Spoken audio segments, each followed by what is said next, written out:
Good afternoon, everyone. My name is Ofyong Akpan, member of Group 1, and our topic is MEG is a better flow assurance inhibitor than methanol for natural gas separation. So, introduction. Natural gas processing faces challenges like hydrate formation, which can block pipelines and disrupt flow. Inhibitors such as monoethylene glycol, that's MEG, and methanol are key solutions to these gas hydrates for effective flow assurance. Flow assurance refers to the strategies and methods to maintain the smooth transportation of natural gas.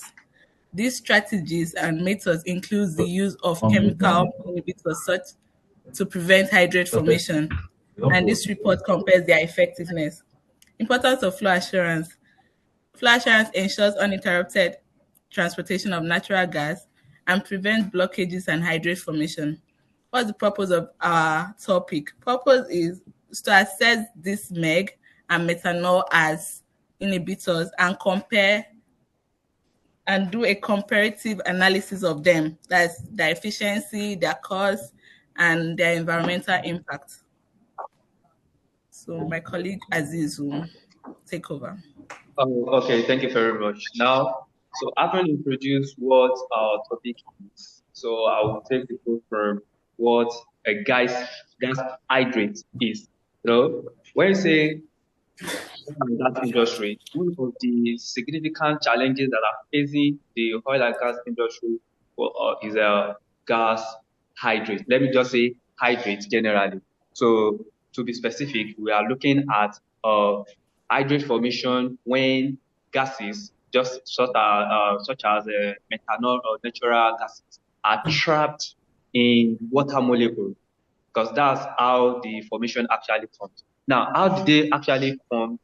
The formation of these gas hydrates is a function of pressure and temperature under specific conditions. Now, what are those conditions? Let me just call it thermodynamics conditions. So when either the pressure is low and the temperature is extremely low at the same time. So now, what are the causes of the implication of these hydrates? Number one is that they reduce efficiency, and they are prone to safety hazard, and of course, significantly, they contribute to economic loss. Now, how do we mitigate this problem? So, over the literature, they have assumed that inhibitors like MEG and methanol will be used to prevent hydrates. But yeah, next slide. The next slide will take us through what the literature actually says about the use of MEG and methanol, because both of them, they are assumed as the common method of mitigating hydrate formation. So, and they both use the same mechanism. And what is this mechanism? The manipulation or reduction of a thermodynamic effect that driving the formation of a hydrate. So now, how does this MEG? How does MEG reduces hydrate? That I will take us through that. Now, MEG reduce hydrate formation by reducing water activity, like by forming hydrogen bond within the water molecule. And at the same time, it lowers the freezing point that can actually causes hydrate formation. At the same time, it increases pressure and temperature that could actually leads to formation of hydrate, meaning that MEG in its broad form prevents and avoids hydrate formation. Unlike methanol, what does methanol do? Methanol simply reduces the thermodynamic effect between already formed hydrates, and it does that by reducing the freezing temperature of water. So over time, you just discover that our frozen crystals look up because of methanol. So if we are to go by the comparative study, we discover that by general overview, MEG are more efficient at lowering injection rates, while methanol requires more frequent injection before we can say yes, our hydrate is completely removed. So in essence, according to the literature, MEG are often preferred in this particular method. Thank you very much. I think we can proceed to the next slide. Thank you. Next slide. My name is Colin Sumbako, so I'll be taking a comparative analysis. Efficiency of both MEG and methanol for hydrate inhibition. Generally, the molecular weight of each hydrant actually determines the effectiveness of hydrate inhibition. The lower the molecular weight, the higher the efficiency. But MEG is more efficient with lower injection rate. Methanol requires more frequent injection. So MEG has a higher molecular weight. So at lower injection, you can easily get hydrate inhibition being removed at a higher rate.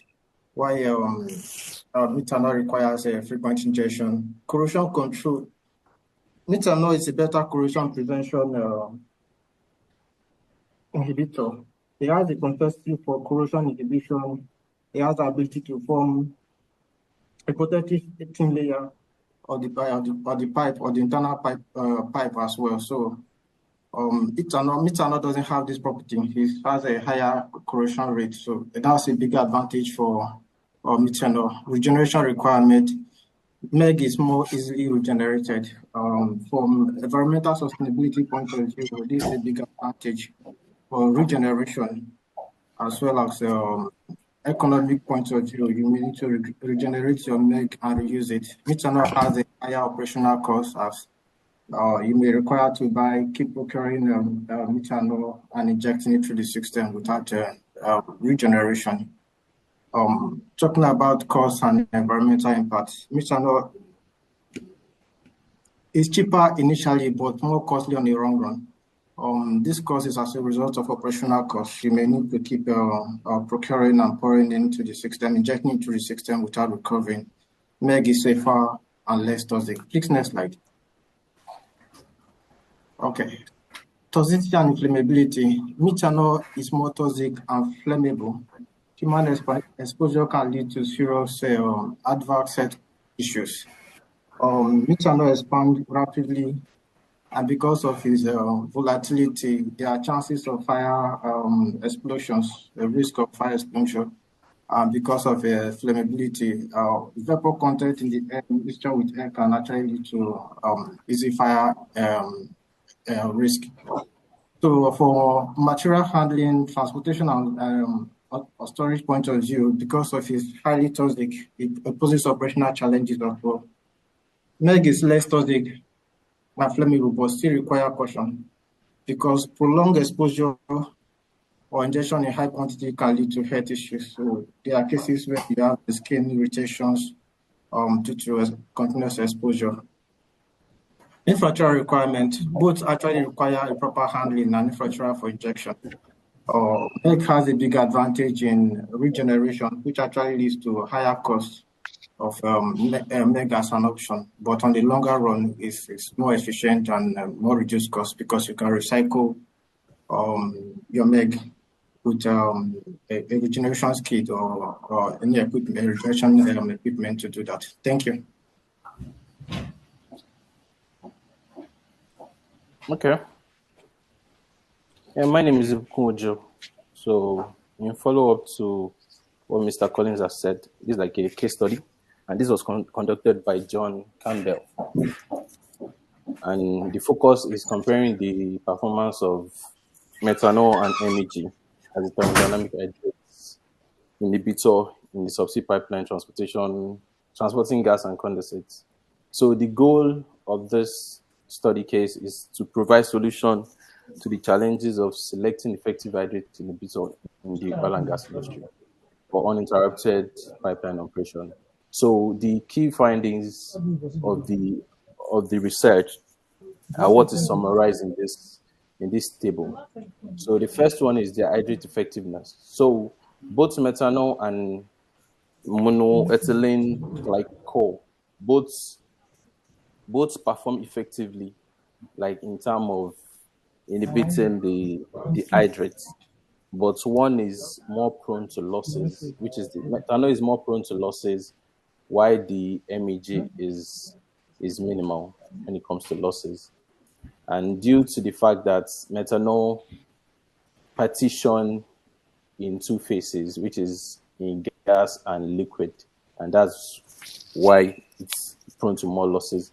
Why the MEG is minimal when it comes to losses because it's only partitioned in the aqueous state. So the second one is the inhibitor regeneration. So methanol is not recoverable. Yeah, you can say it's not recoverable, unlike the MEG that is fully recoverable and is recyclable. Because MEG is of low volatility,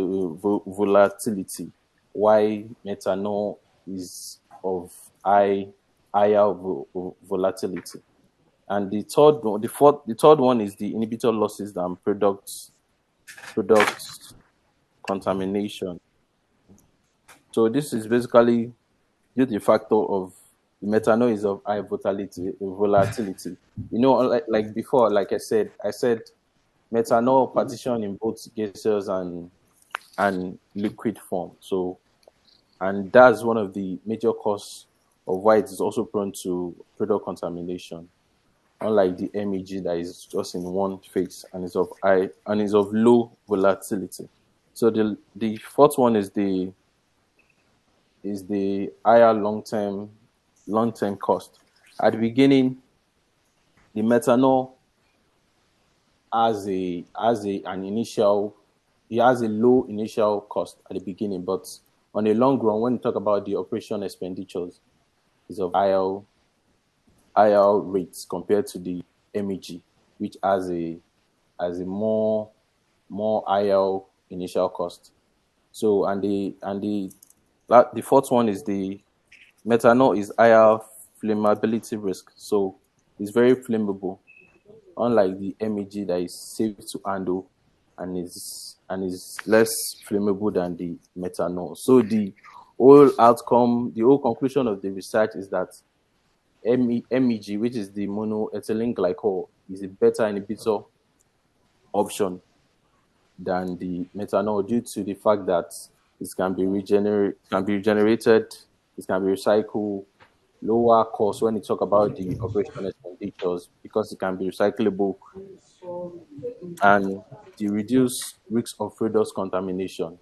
So these are the reason why MEG, which is monoethylene glycol, is being concluded as a better option the than methanol inhibitor. So thank you. I hand over to my colleague to continue. So Akol. Okay. Hello? Please confirm you can hear me. Yeah, sure. Okay. Greetings, everybody. I'm Hako by name, and I'll be making a brief on the future direction. Okay. The future directions in the gas hydrogen inhibition involve some multidisciplinary efforts, and these efforts encompass advancing the inhibitor research, understanding the mechanism, and also considering the environmental and safety, innovation in infrastructure, real-time monitoring and control, also field testing and validation, and lastly, regulatory frameworks and standards. Thank you. Okay, thank you very much. So, Thank you. Mr. Fion. So in conclusion, MEG emerges as the preferred inhibitor for flow assurance and natural gas separation. Its superior performance, high cost effectiveness, lower environmental impact, reduced operational complications, and minimal alterations to gas and liquid properties underscore its prominence over methanol. So, recommendation: ultimately, choosing MEG over methanol represents a strategic direction that not only ensures efficient flow assurance, but also aligns with environmental sustainability and operational excellence with the oil and gas